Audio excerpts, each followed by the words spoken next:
Glória a Deus. Tenho no coração de a gente se aquietar um pouquinho.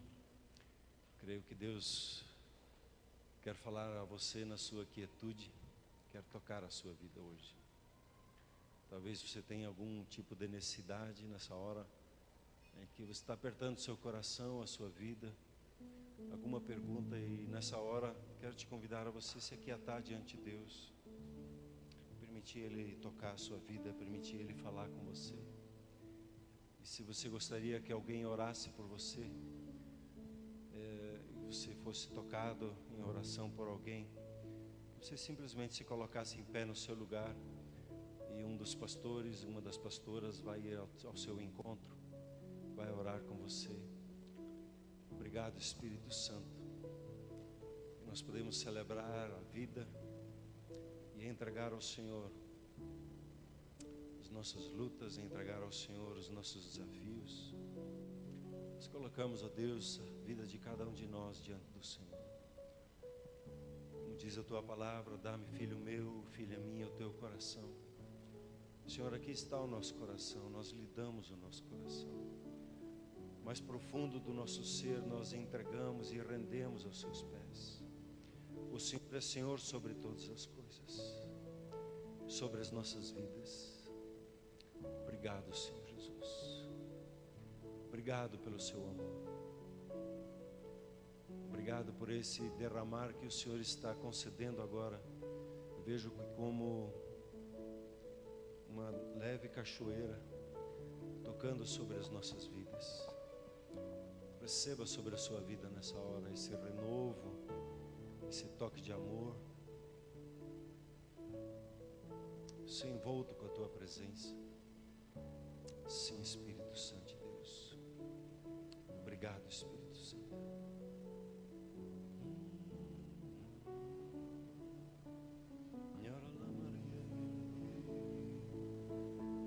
Não te mandei eu, seja forte e corajoso. Não se intimide diante das circunstâncias que se apresentam, pois eu sou contigo. Eu lhe ensino o caminho, eu lhe ensino a decisão. E em tudo que você empreender, eu sou com você e você vai prosperar. Não te disse eu, não tenha medo. Confia tão somente.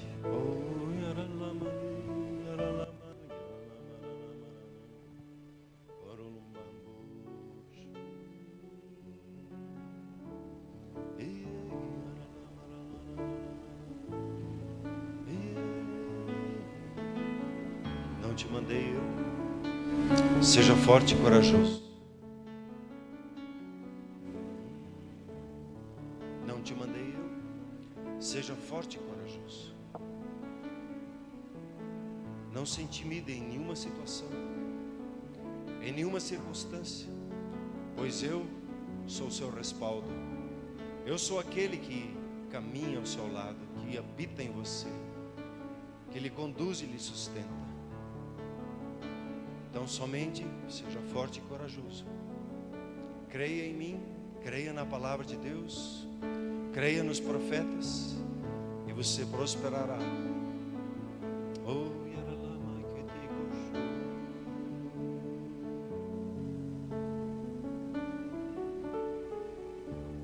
Declaro cura para quem está com mal-estar, estômago, intestino. Declaro paz. Declaro descanso, bem-estar, todo o seu sistema digestivo.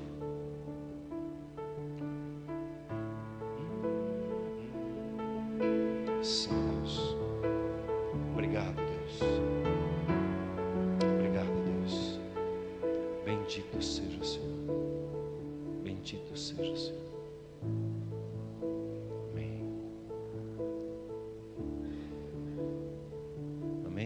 Você recebe? Glória a Deus. Amém.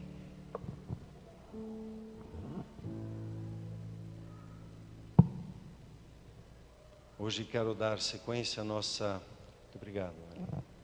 Quero dar sequência ao nosso processo de falar sobre as finanças do reino de Deus, ou a economia de Deus, ou a maneira de Deus pensar sobre as nossas finanças. E queria compartilhar hoje 3 novos temas, a fazer alusão a 3 temas.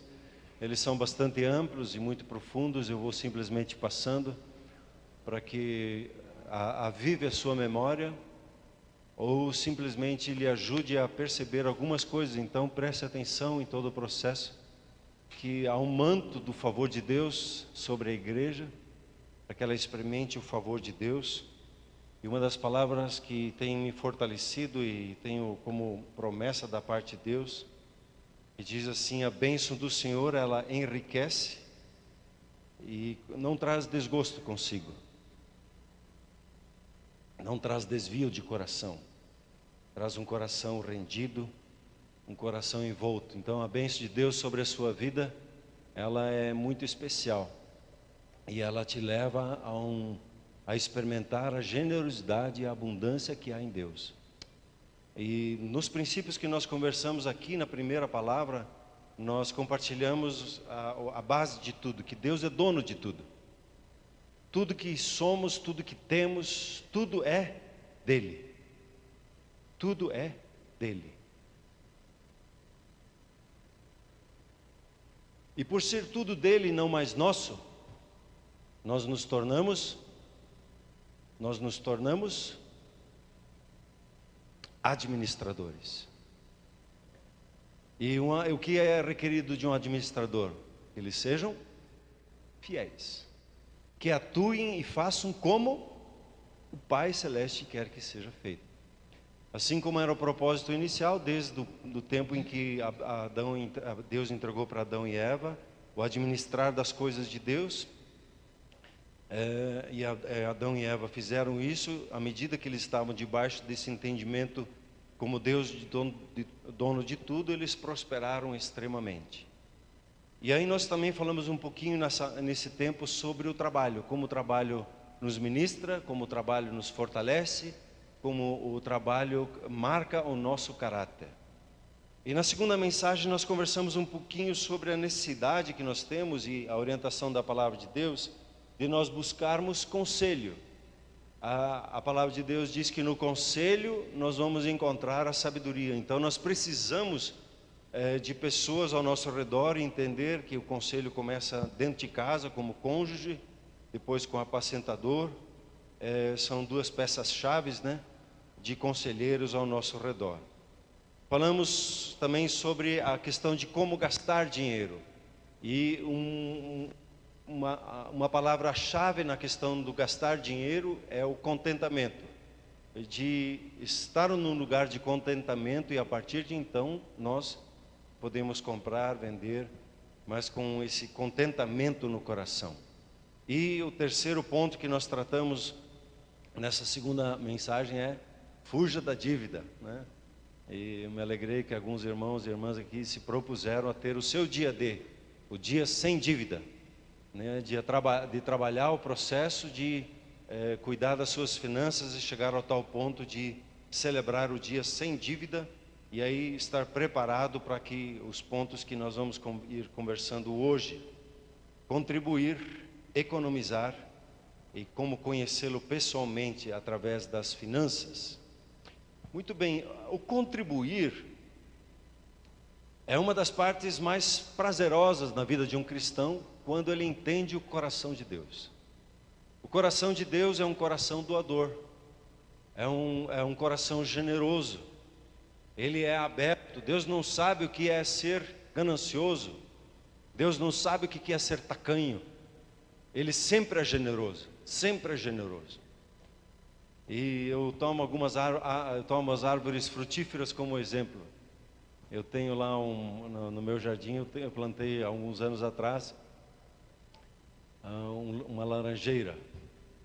Ela produz laranjas. Aí eu me propus a não deixar nenhuma laranja cair por terra, quer dizer, comer todas elas. Às vezes o cachorro vai lá e pega e come, mas tudo bem. Mas aí não se perdeu, alguém comeu.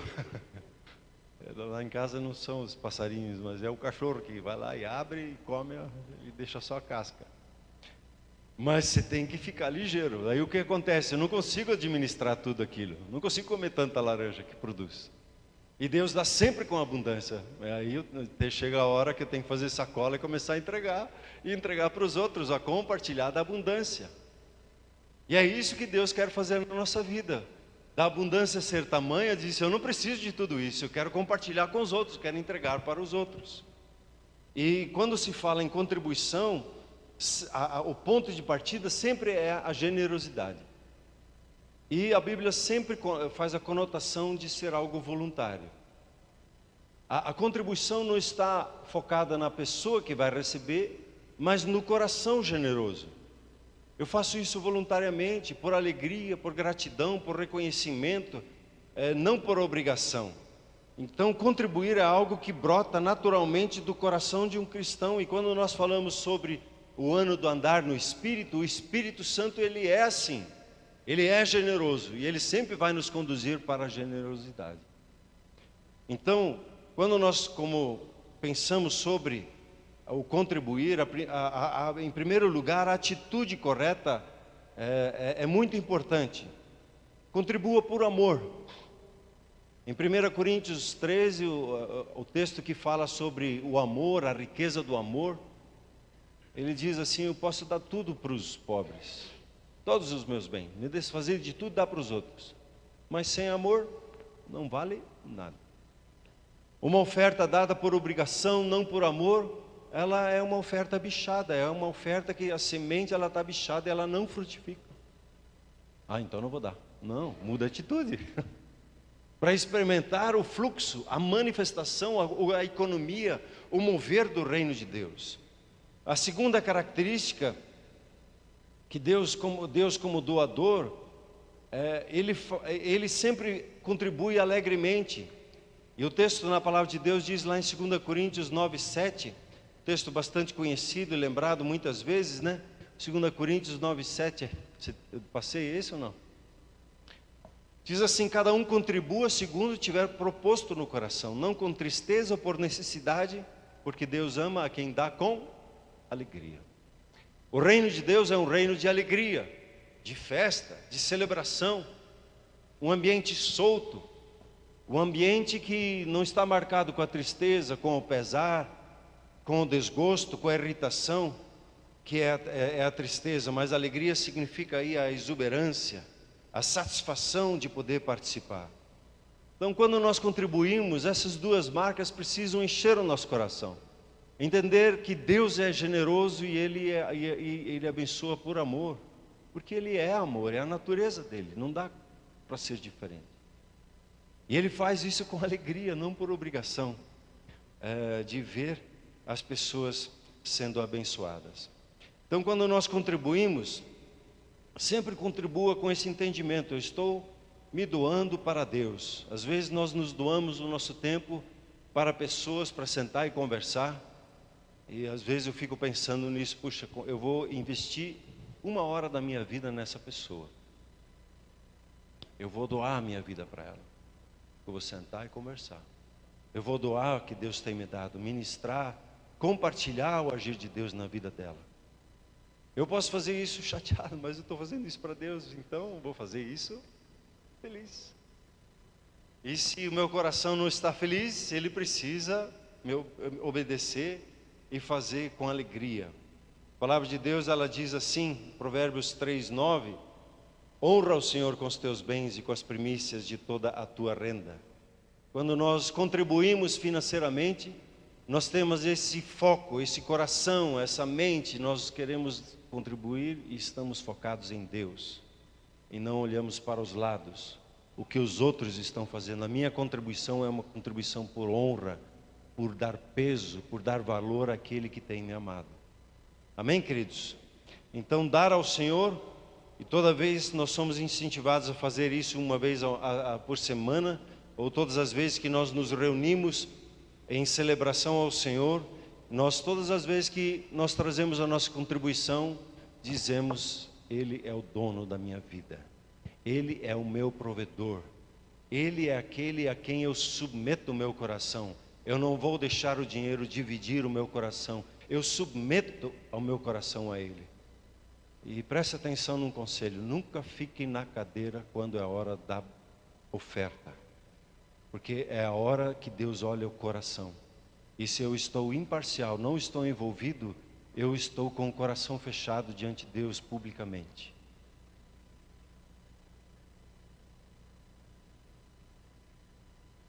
Não venha diante do Senhor de mão vazia. Ah, mas eu não me preparei, não vim com dinheiro. Venha tocar o gasofilácio e colocar o seu coração diante do Senhor. Por isso que nós pedimos que venha à frente, para que você saia de uma posição, de um momento da sua vida, e você se movimente e vá em direção ao altar e coloque a sua vida, porque a oferta, ela tem a ver com o fruto do nosso trabalho, com o nosso suor, com a nossa dedicação, e o dinheiro, ele precisa morrer para nós, e nós queremos honrar a Deus. Então receba esse conselho na sua vida: não fique no seu lugar, venha sempre tocar o gasofilácio. Venha sempre tocar o gasofilácio. Ah, mas o filho foi levar a oferta. Não, é o suficiente. Deus quer o seu coração no altar dele. E o momento que para nós como igreja é o momento da oferta. Um dos ápices do momento de uma celebração é o momento da oferta. Não é o momento de dar uma verificada no celular, de como falar o que se lembrou durante o louvor com uma pessoa do lado. Não é a hora de tomar água, não é a hora de ir no banheiro, é a hora de prestar o seu coração no altar de Deus. Amém? Você recebe essa palavra ou não? Quanto é que eu devo dar então? Tudo. O seu coração. E a Bíblia menciona algumas ofertas específicas. Ela fala das primícias. Vamos ler lá Hebreus capítulo 11, versículo 4. Fala sobre a fé de Abel. Hebreus 11, versículo 4.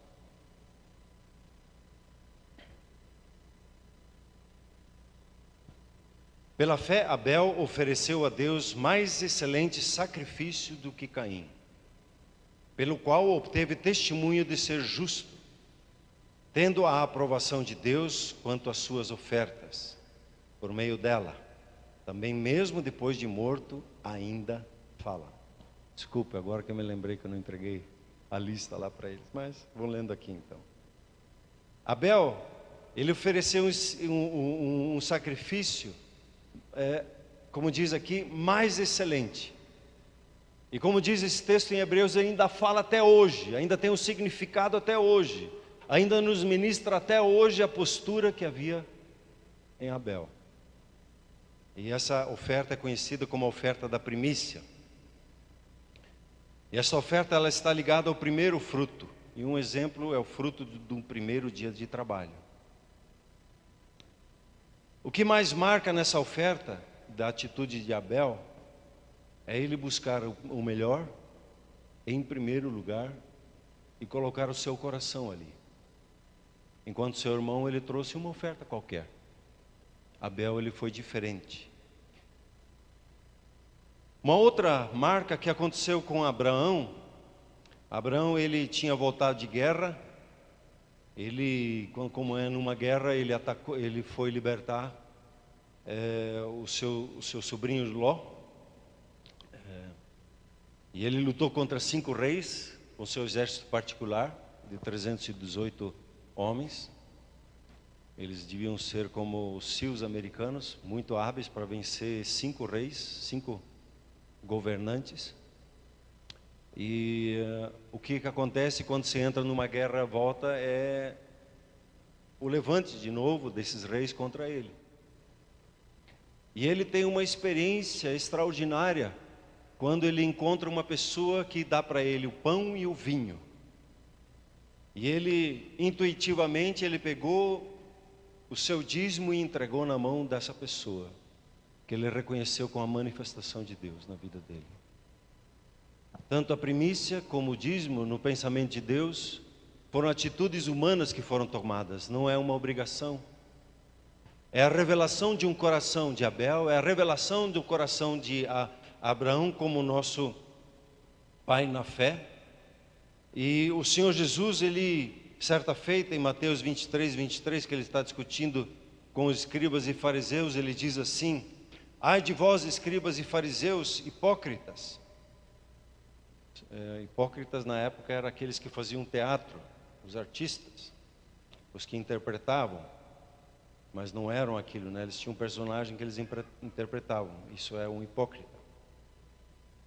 Porque vocês, escribas e fariseus, vocês dão o dízimo da hortelã, do endro e do cominho. Quer dizer, eles tinham uma hortinha dentro de casa ou no seu quintal, e até daquilo eles separavam o seu dízimo. Porém, ele diz: vocês têm negligenciado os preceitos mais importantes da lei, que é a justiça, a misericórdia, a fé. E o que Deus está olhando é mais do que a oferta, é esse coração que está marcado com a justiça, com a misericórdia e com a fé. E aí ele conclui dizendo: devíeis, porém, fazer estas coisas, a justiça, a misericórdia e a fé, sem omitir aquelas de dar o seu dízimo. E dízimo fala de 10%. E o 10% significa o todo. Então, quando você dá o 10%, você coloca todo o seu patrimônio, toda a conquista sua aos pés do Senhor Deus. E aí nós temos as ofertas. As ofertas, elas não têm um valor específico, como a primícia ou dízimo, mas nós temos aí, você olhar no nosso envelope, você vai encontrar a oferta de gratidão, a oferta de missões, a oferta a Israel, você vai encontrar a semeadura. E a Bíblia, ela sempre trata a questão de contribuir, né, na questão de oferta em termos percentuais. Nós temos um texto lá em Deuteronômio que diz assim: cada um oferecerá na proporção em que possa dar, segundo a bênção que o Senhor seu Deus lhe houver concedido. Para uns dar R$10 é bastante, e é significativo, mas para outros entre nós R$10 não significa tanto. Mas R$100 já significa um pouquinho mais.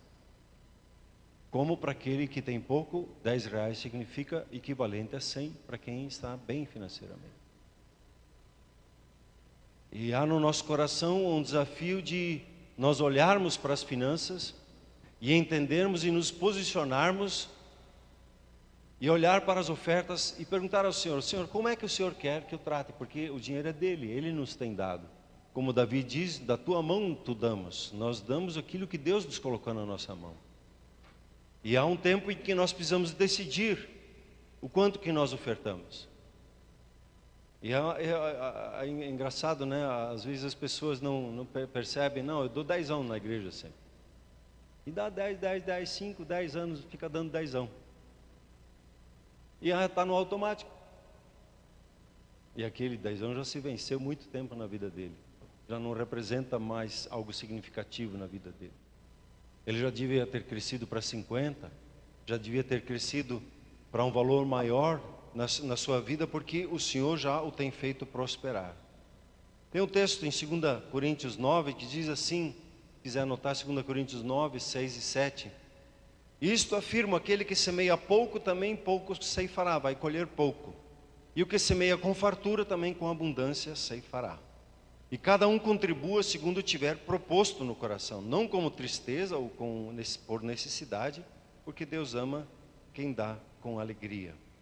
A contribuição, nesse contexto, até estava conversando ontem à noite, sábado à noite, ontem à noite, na Viva Boqueirão, aquele texto que eu já compartilhei um dia aqui, que segue em 2 Coríntios capítulo 9, e Deus nos dá o pão para o nosso alimento. E Ele nos dá a semente para semear. E Ele nos dá os dois. E dá na nossa mão o discernimento, o que é semente e o que é pão. Se eu como pão, estou fazendo certo. Se eu como a semente, eu estou me prejudicando. Eu estou prejudicando a minha casa. Eu preciso saber discernir o que Deus coloca na minha mão, que é pão, que é o meu sustento, e da minha casa, e o que é semente que eu preciso usar para fazer multiplicar. E o dinheiro, sim, no reino de Deus, tocando o altar de Deus, ele se multiplica. Semeia pouco, colhe pouco. Semeia muito, colhe muito. Quando as finanças são dadas com entendimento de semeadura, de semente no reino de Deus, ele se multiplica. E ali naquele texto ele continua dizendo que Deus quer aumentar a sua sementeira. E quando você começa a ofertar com 10, aí começa com 2, vai para 5, daí vai para 10, daí vai para 20, daí vai para 50, o que acontece? A sua sementeira, a sua capacidade de semear vai aumentando cada vez mais, porque Deus vai lhe dando mais sementes. Porque o que Deus quer com isso? Ele quer que mais pessoas sejam abençoadas, assim como você foi abençoado. E Ele quer enriquecer a sua vida, como diz nesse texto ali, não com o intuito de você ter e poder andar esnobando com o melhor do melhor de carros e assim por diante. E você pode usufruir de tudo que Deus lhe dá, mas Ele está interessado em abençoar pessoas e usar você para que pessoas sejam tocadas e abençoadas.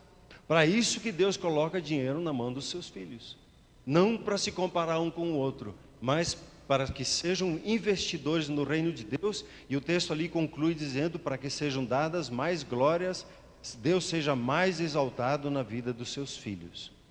Quando nós começamos a caminhar com esse entendimento da contribuição, da generosidade, nós vamos perceber aquilo que Jesus disse e que Lucas ele se refere lá em Atos 20, que mais bem-aventurado é dar do que receber.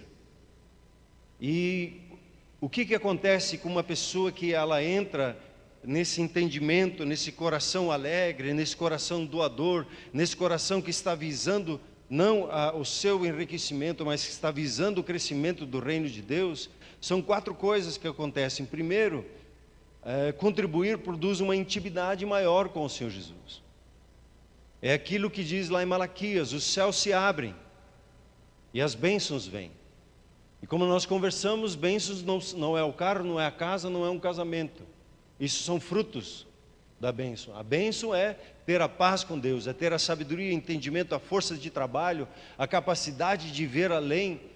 São bênçãos que Deus coloca na vida de uma pessoa, e isso vem por intermédio de uma intimidade.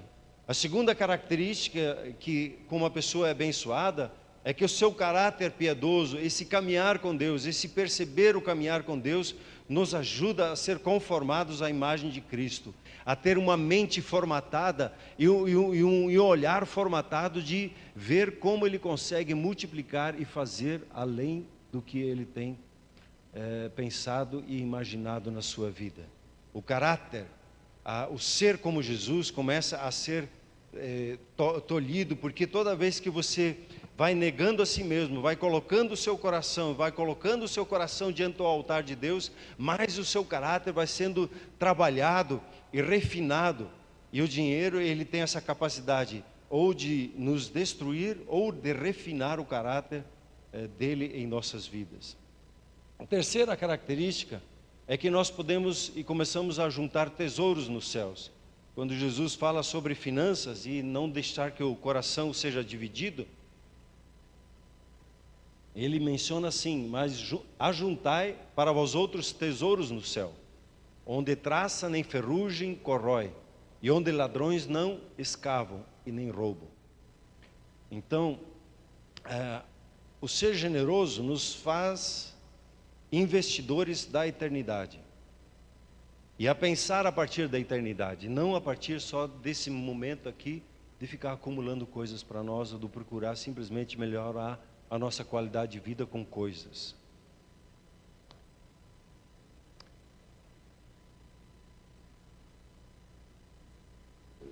Paulo, ele escreve algo intrigante, quando ele agradece à igreja de Filipe, que abençoa a vida dele, e ele diz assim, agradecendo à igreja: não que eu procure o donativo, as finanças, mas o que realmente me interessa é o fruto que aumente o vosso crédito. O crédito diante de Deus. Jesus, ele crescia em graça diante de Deus e diante dos homens.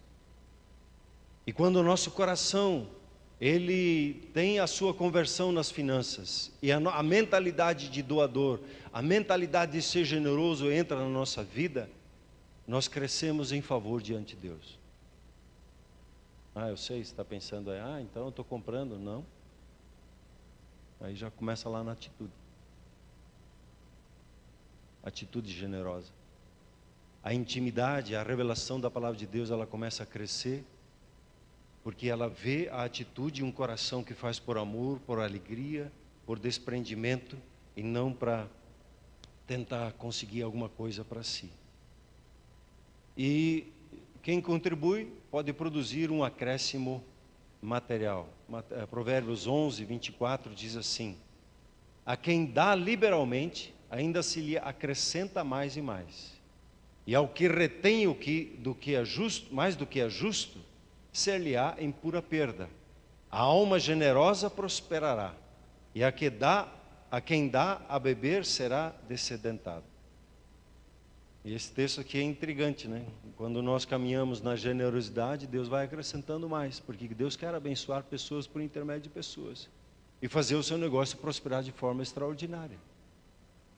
Mas se eu retenho o que é justo aos olhos de Deus, aquilo que eu retenho eu perco. Será pura perda. Para quem que nós devemos dar? E as Escrituras aí nos instruem a dar para a obra de Cristo, a focar no reino de Deus, na representação.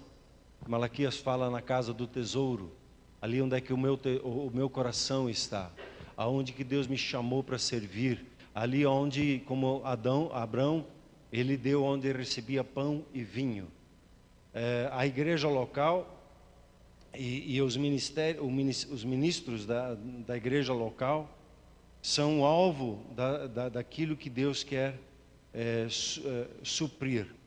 No Novo Testamento é dito lá em 1 Timóteo 5,17, eu leio na Bíblia Viva: os pastores que fazem bem o seu trabalho devem ser pagos e altamente estimados, bem pagos e altamente estimados.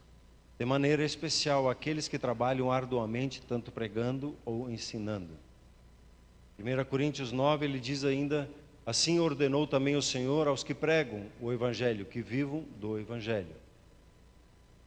E em Gálatas 6,6, mas aqueles que está sendo instruído na palavra, faça participante de todas as coisas boas aquele que o instrui. Alguns já nos questionaram, mas por que a Shalom tem pastores remunerados, enquanto que tem outras igrejas que não têm pastores remunerados? É uma opção dessas outras igrejas. Mas a palavra dá essa liberdade e dá essa orientação para que o foco do trabalho dos pastores esteja 100% em servir as pessoas e não precisam, no seu dia a dia, ficar preocupado com o seu sustento. E a palavra de Deus, ela diz ainda sobre os pobres. Em Provérbios, especialmente, ele diz assim: o generoso será abençoado, porque dá do seu pão ao pobre. E em 14:31 ele diz: mas a este honra o que se compadece do necessitado. Deus se alegra muito quando nós contribuímos com uma pessoa. E aí, no nosso contexto, é importante aprender a como contribuir com uma pessoa, né? Às vezes só dar o dinheiro não vai resolver. Tem que ajudar um pouquinho mais. Como alguns irmãos, tem 2 famílias aqui que estão se movendo e ajudando com o muro, ajudando na construção da casa.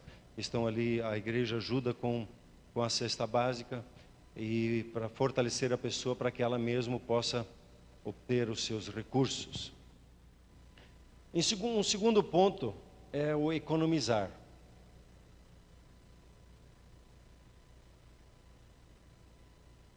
Deus tem uma mente de economizar. E lamentavelmente nós perdemos isso no Brasil na época da hiperinflação, onde o dinheiro, ele quase que de dia para dia ele era comido, e você tinha que gastar rapidamente aquele dinheiro porque você iria perder o valor dele. Mas graças a Deus, Deus mudou a nossa história debaixo de palavras proféticas que vieram para o Brasil, e Deus está mudando a nossa história nesses dias, e nós estamos caminhando por um tempo de muita abundância, e esse é um tempo de economizar. não sei se você já percebeu isso, mas existe um ciclo. Eu até vou pensar, esses dias me disseram assim, a cada 8º ano vem um tempo de crise. E o melhor tempo de uma pessoa enriquecer é no tempo da crise, porque daí as pessoas têm que vender. E quem economizou nos 7 anos anteriores, quando chegar a crise, ele vai enriquecer 2, 3, 4 vezes mais, porque ele está preparado para aqueles dias. Assim aconteceu com José do Egito. Ele foi sábio, economizou, e no final das contas, praticamente todo o Egito pertencia a Faraó por causa da mente que ele tinha de economizar. Provérbios 21, 20 diz assim: o homem de bom senso economiza, e tem sempre bastante comida e dinheiro em sua casa, e o tolo gasta todo o seu dinheiro assim que o recebe. Então nós somos encorajados a economizar, a ter uma mente que se posiciona para economizar. Hoje a nossa economia não nos ajuda a ter essa mente, porque ela nos coloca no cartão, compra em 10 vezes, compra em tantas vezes, vai comprar chocolate até, como esse dia estava conversando, né? Até o chocolate financia em 10 vezes e fica pagando em 10, numa mentalidade de escravidão, de servidão. Quando que você e eu, nós deveríamos comprar tudo à vista e negociar à vista. Esses dias até alguém estava dando uma indicação, tem um cartão aí que você não quer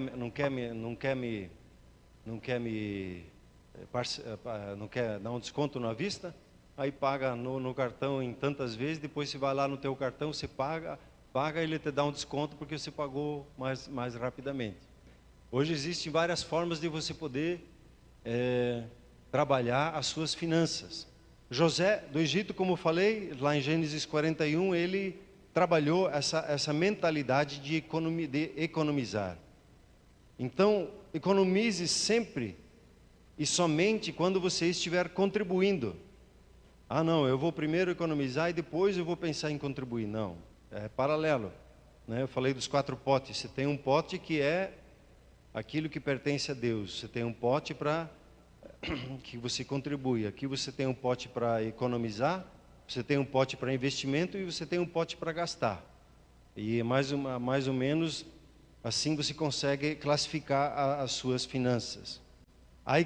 Economizar só funciona por um longo período de tempo.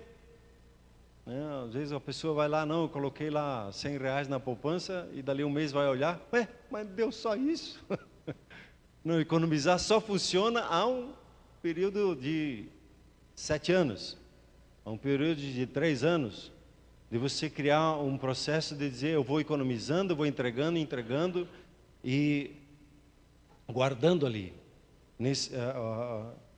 o que eu tenho recolhido. Então, Provérbios 21 diz assim: quem planeja e trabalha com dedicação ficará rico.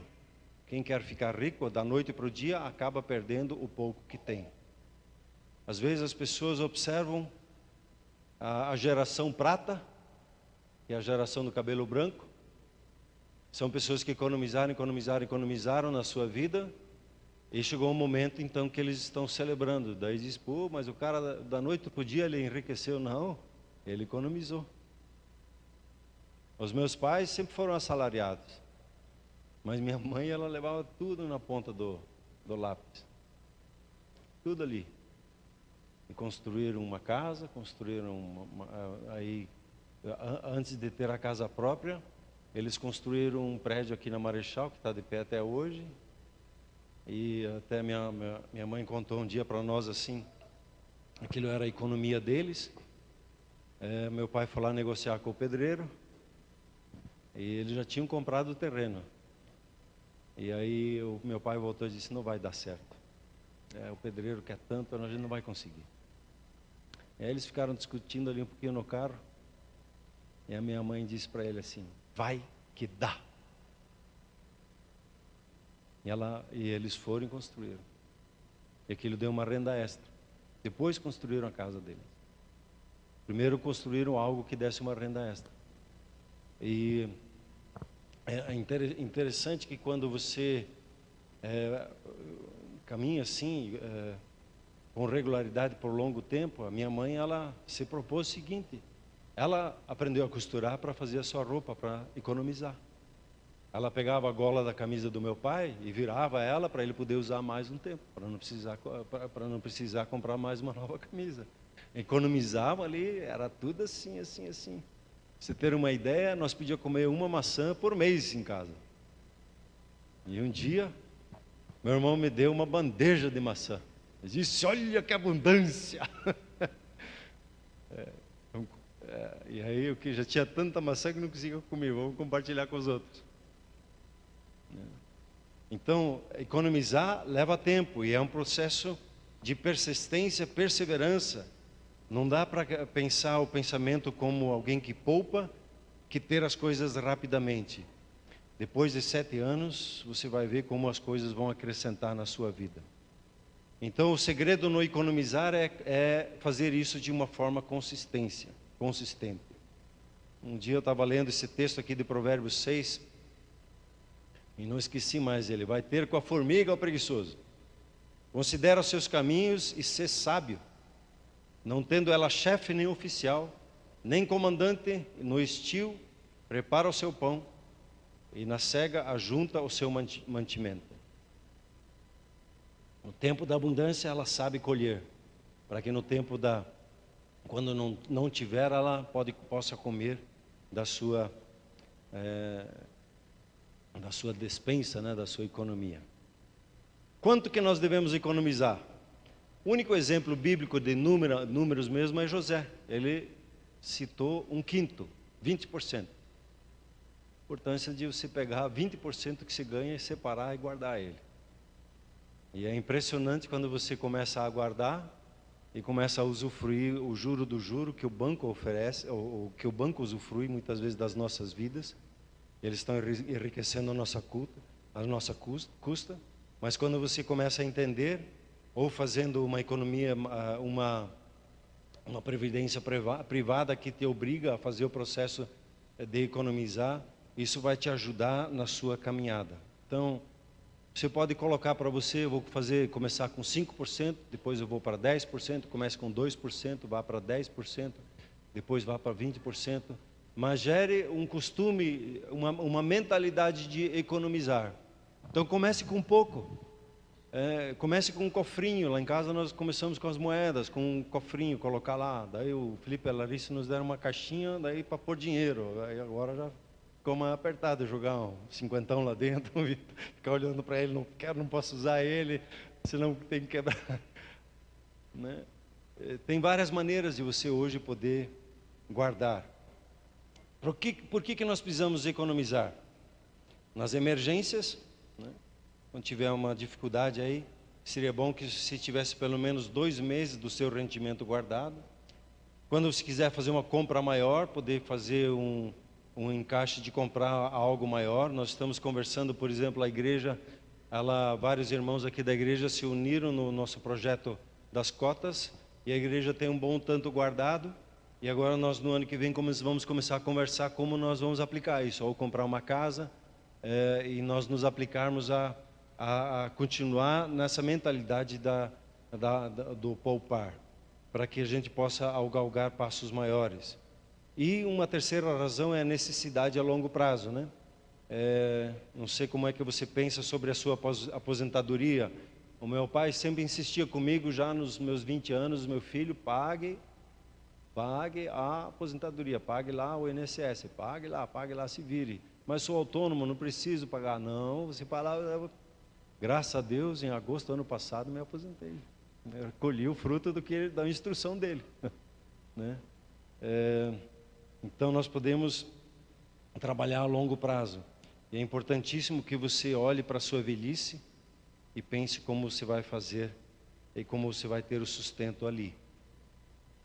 Investimentos, hoje em dia se fala muito em investimentos, né? E nesse ponto nós precisamos de conselheiros. Eu não vou entrar muito nesse ponto, só mencionar aqui que a gente precisa cuidar com investimento de risco, né? E diversificar os seus investimentos. A palavra de Deus diz lá em Eclesiastes: reparte com 7 e ainda com 8, porque não sabes que mal sobrevirá à terra. Os antigos diziam ditado assim, né? Não coloque todos os ovos numa cesta só. Então se investe aqui, investe ali, em vários lugares para você não se perder. E se alguma coisa der errado, algum investimento você possa ter. Jogos e loterias, a Bíblia ela não proíbe explicitamente o jogo de maneira específica, mas ela fala sobre a ideia de ficar rico rapidamente, que isso traz destruição. Em Provérbios 28 diz assim: a quem tem olhos invejosos corre atrás das riquezas.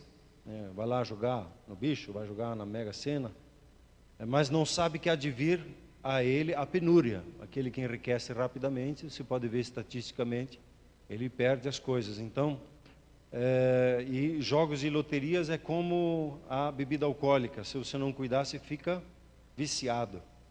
E aí você perde tudo. Um irmão uma vez, ele tinha comprado um carro novo. E aí ele disse, não, é que eu consegui lá um acerto lá na empresa e... Aí ele comprou o carro novo. Não deu um ano, ele não tinha mais aquele carro. Aí ele veio confessar e dizer, não, eu joguei na loteria, eu ganhei aquele dinheiro, comprei o carro. Ele ainda em cima mentiu. E perdeu. Impressionante. Então não se coloque na expectativa de enriquecimento ligeiro. Entenda os processos, né? Deus começa pequeno para que leve para o grande. E um último ponto, eu queria levar você hoje a uma oração para conhecer a Deus nas suas finanças. Em primeiro lugar, é importante entender que Deus, Ele gerou toda a abundância que está sobre a face da terra. Ele é dono do ouro e da prata, Ele é dono de dinheiro. E Ele é generoso. E Ele quer ver os seus filhos administrando a abundância dEle. Assim, se você plantar lá, agora lá em casa como é a acerola que está começando a produzir, já disse para o todo dia a gente tem que ir lá colher, porque está... Todo dia você vai lá colher o que vai recebendo. Deus é um Deus de abundância. E Ele quer abençoar a nossa vida de uma forma extraordinária. E Ele se alegra. E Ele nos abençoa e a bênção dEle nos enriquece. E a riqueza que provém de Deus, ela não traz desgosto, ela não confunde o coração. Quando uma riqueza que não vem de Deus, o que acontece? A pessoa ganha um automóvel, daí ela tem que ficar usando, e daí usa durante o culto, não deu tempo. Daí tem uma casa de campo, aí tem que cuidar lá da casa de campo, e aí começa a deixar de participar nas coisas de Deus por causa do seu enriquecimento, e isso traz destruição na sua vida. E não é isso que Deus quer. Deus nos criou para a abundância. E separado de Deus, aí é o segundo ponto, separados de Deus, as nossas finanças perecem. Nos afastam de Deus e nos levam à ruína na vida. Podemos ter muito dinheiro, mas sem a vida eterna, todo o nosso esforço nos leva a nada, a um vazio. Toda riqueza separada de Deus leva a um vazio. Leva a uma vida, no final, sem significado. E o pecado faz isso na vida da pessoa, tem sido devastador na vida da humanidade. E o que as pessoas fazem com dinheiro? Nos leva a usar pessoas, a nos aproveitar das pessoas, ver um jeito de ganhar em cima do outro, de oprimir as pessoas, de dominar as pessoas. E às vezes isso até acontece dentro de casa, quando o marido domina a pessoa, a mulher por causa do dinheiro, e a mulher domina o marido por causa do dinheiro.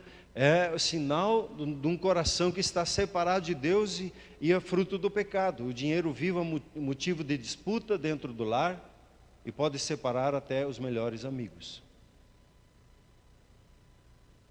E aí a provisão de Deus, ela vem em Cristo Jesus. Jesus, Ele tomou sobre si na cruz a nossa miséria, para que nós recebêssemos da riqueza dEle. 2 Coríntios, capítulo 8, versículo 9.